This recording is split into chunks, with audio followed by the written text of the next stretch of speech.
Bismillahirrahmanirrahim. Assalamualaikum warahmatullahi wabarakatuh. Anak-anakku semuanya, bagaimana kabarnya hari ini? Sudah siap untuk kita memulai pelajaran? Ya, sebelum kita mulai, silahkan kalian bisa awali dengan membaca basmalah dan berdoa. Kalau sudah, kita lanjutkan ke materi hari ini. Kita akan belajar tematik, tema 4, berbagai pekerjaan. Kalau kemarin kita sudah mempelajari subtema 1 yang pembelajaran 1 dan 2. Sekarang kita lanjutkan yang pembelajaran 3 dan 4. Oke, langsung saja kita menuju ke pembelajaran yang ketiga. Pada pembelajaran yang ketiga ada dua muatan pelajaran yang akan kita pelajari hari ini. Yang pertama bahasa Indonesia, kemudian yang kedua IPA. Kita mulai dulu dari pelajaran yang pertama, yaitu pelajaran bahasa Indonesia. Pernahkah kalian melihat atau membaca cerita pendek? Ya, cerita pendek dapat kita lihat di berbagai media, misalnya dalam sebuah majalah, koran, atau bahkan bisa kalian baca di internet. Nah, kali ini kita juga akan mempelajari apa sih fungsi cerpen, apa saja sih unsur-unsurnya. Nah, unsur ini bedakan menjadi dua. Yang pertama unsur intrinsik atau unsur yang dari dalam, kemudian yang kedua unsur ekstrinsik, yaitu unsur yang dari luar cerita itu sendiri. Kita ke yang pertama dulu. Nah, fungsi cerpen itu ada 5. Yang pertama rekreatif, itu memberikan rasa senang, gembira untuk sekedar hiburan. Kemudian yang kedua didaktif, berasal dari kata edukatif. Ini isinya adalah mendidik pembaca karena nilai-nilai kebenaran dan kebaikan yang ada di dalam cerita. Kemudian yang ketiga fungsi estetis, ini memberikan nilai keindahan bagi para pembaca. Yang keempat moralitas, fungsi ini mengandung nilai moral sehingga pembaca dapat mengetahui manakah yang baik, mana yang buruk. Yang baik bisa kita tiru, yang buruk bisa kita hindari. Dan yang terakhir fungsi religiusitas, religius ya. Ini mengandung ajaran agama yang dapat dijadikan teladan bagi para pembacanya. Nah, itu tadi fungsi cerpen ada 5, rekreatif, didaktif, estetis, moralitas, dan religiusitas. Kemudian kita akan mempelajari unsurnya, unsur-unsur cerpen. Apa sih unsur intrinsik itu? Nah, unsur intrinsik adalah unsur yang berasal dari dalam cerpen itu sendiri. Ada beberapa macam unsur yang dari dalam. Yang pertama adalah tema, kedua alur atau jalannya cerita, kemudian setting, lokasi, tempat atau suasana, kemudian tokohnya, kemudian penokohannya, sudut pandang, dan amanat. Kita pelajari satu persatu dari yang paling atas. Apa sih tema itu? Tema adalah gagasan utama yang menjadi dasar suatu jalannya cerita. Nah, setiap cerita pasti ada suatu tema yang ingin disampaikan oleh penulis kepada pembacanya. Kemudian yang kedua, alur atau plot atau urutannya, ya, mulai dari perkenalan, kemudian ada masalah, kemudian ada puncak masalah, kemudian hingga penyelesaiannya. Kemudian yang ketiga adalah setting. Setting ini meliputi tempat, waktu, atau suasana yang digambarkan dalam sebuah cerita. Yang keempat adalah tokoh. Nah, tokoh ini adalah pelaku dalam sebuah cerita. Kemudian yang kelima penokohan. Kalau penokohan itu adalah sifat dari tokoh yang tercermin dari perilaku, sikap, ucapan, pikiran, atau pandangan dalam suatu cerita. Nah, ada dua metode penokohan. Yang pertama, metode analitik. Ini menggambarkan sifat tokoh yang ada dalam cerita secara langsung. Kemudian yang kedua, metode dramatik, yaitu menggambarkan sifat digambarkan secara tidak langsung dengan cara menggambarkan fisik, percakapan, dan reaksi tokoh lain. Kemudian unsur yang keenam adalah sudut pandang. Sudut pandang itu adalah cara pandang yang digambarkan oleh penulis dalam suatu kejadian di sebuah cerita pendek. Nah, sudut pandang dibedakan menjadi 3. Ada sudut pandang orang pertama, sudut pandang orang kedua, dan sudut pandang orang ketiga. Kemudian unsur yang terakhir adalah amanat. Nah, di setiap cerita pendek pasti ada amanat yang terkandung di dalamnya. Apa sih amanat itu? Amanat adalah pesan moral yang disisipkan pengarang dalam cerpen supaya pembaca dapat menyerap pesan di dalamnya. Jadi ada pesan-pesan yang ingin disampaikan oleh pengarang kepada para pembaca. Nah, itu tadi ada 7 unsur yang ada di dalam. Silakan dihafalkan ya, ada 7 unsur. Kemudian kita lanjutkan unsur yang dari luar, yaitu unsur ekstrinsik. Nah,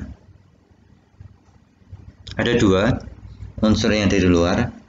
Yang pertama adalah latar belakang masyarakat itu sendiri. Kemudian yang kedua adalah latar belakang penulis. Latar belakang masyarakat itu dapat mempengaruhi terbentuknya jalan cerita.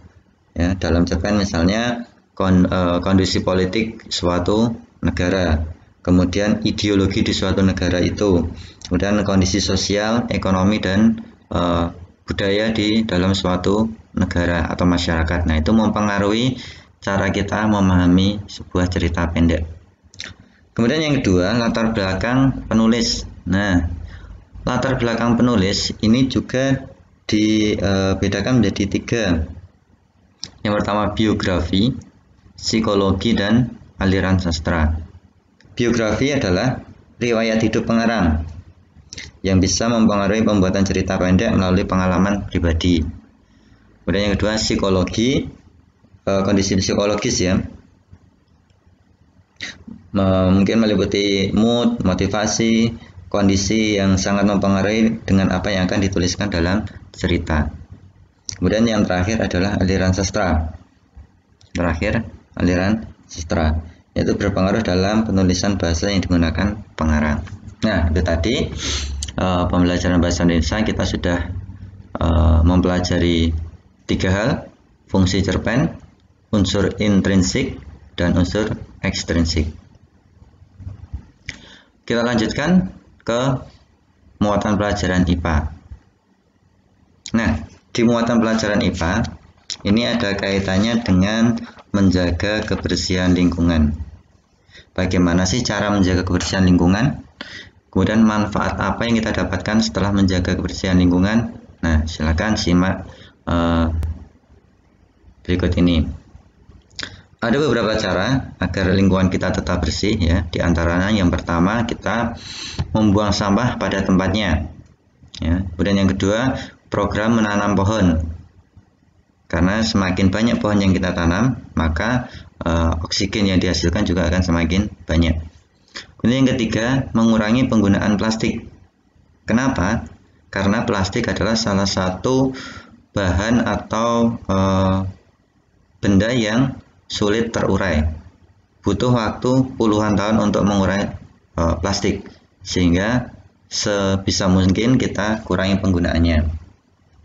Dan yang keempat, bisa juga dengan menyapu halaman, ya, menyapu halaman, menyapu lantai, mengepel, dan lain sebagainya.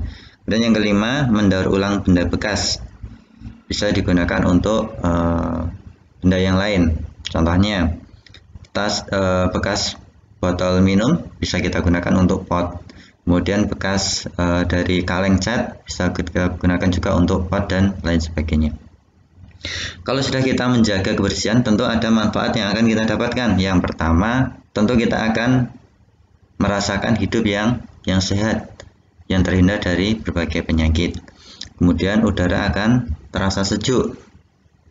Kemudian yang ketiga, tempat tinggal akan terasa nyaman, dan masih banyak manfaat-manfaat yang lainnya. Nah, dari muatan IPA kita belajar bagaimana cara menjaga kebersihan dan manfaat apa yang kita dapatkan. Nah, pembelajaran 3 selesai, kita lanjut lagi ke pembelajaran yang keempat. Di pembelajaran keempat ada 2 juga muatan pelajaran yang akan kita pelajari. Yang pertama adalah bahasa Indonesia, dan yang kedua PPKN. pada pembelajaran bahasa Indonesia kita akan mempelajari struktur cerpen atau bisa juga dikatakan urut-urutan dari sebuah cerita pendek.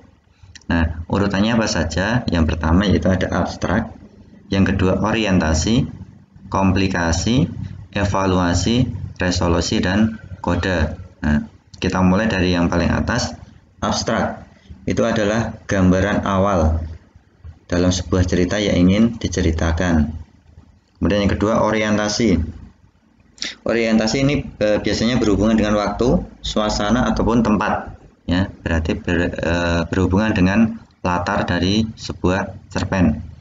Kemudian yang ketiga adalah komplikasi.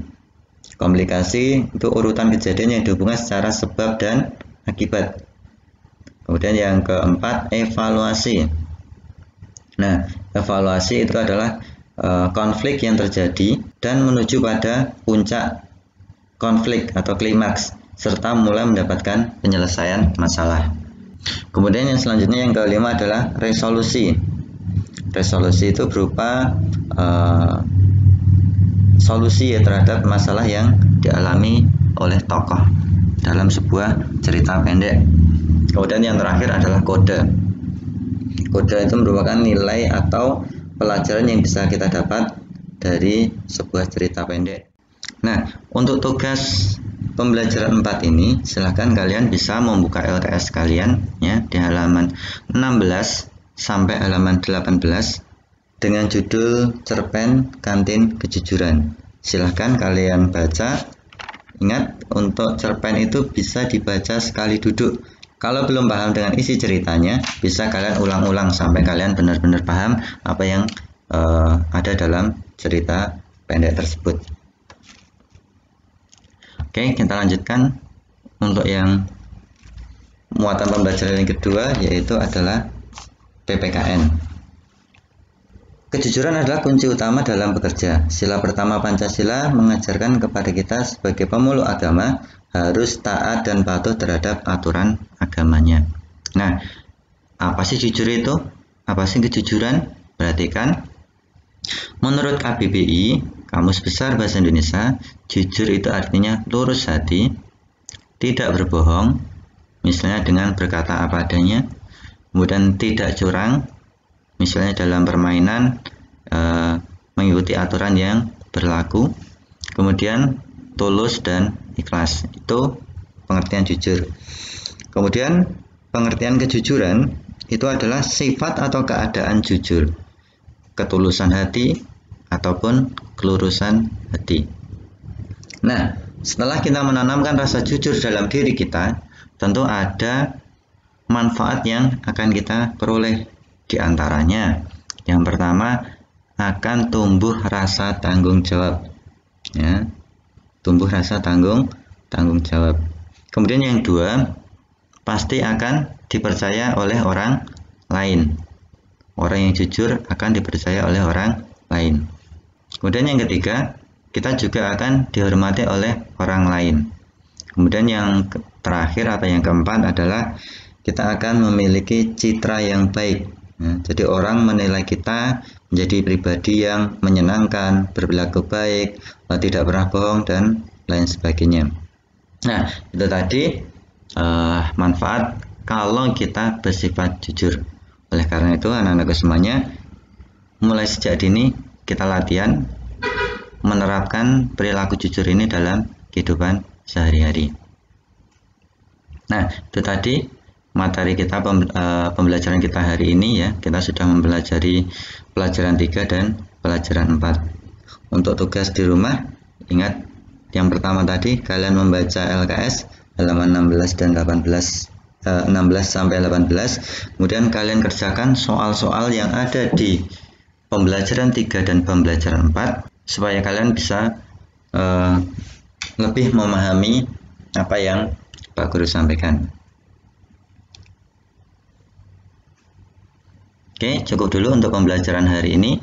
Jangan lupa tetap jaga protokol kesehatan, sering-sering cuci tangan pakai sabun, kemudian gunakan masker, kemudian yang ketiga hindari kerumunan. Semoga kita tetap dalam perlindungan Allah Subhanahu wa taala. Pak Guru cukupkan hari ini, sampai bertemu lagi di pembelajaran selanjutnya.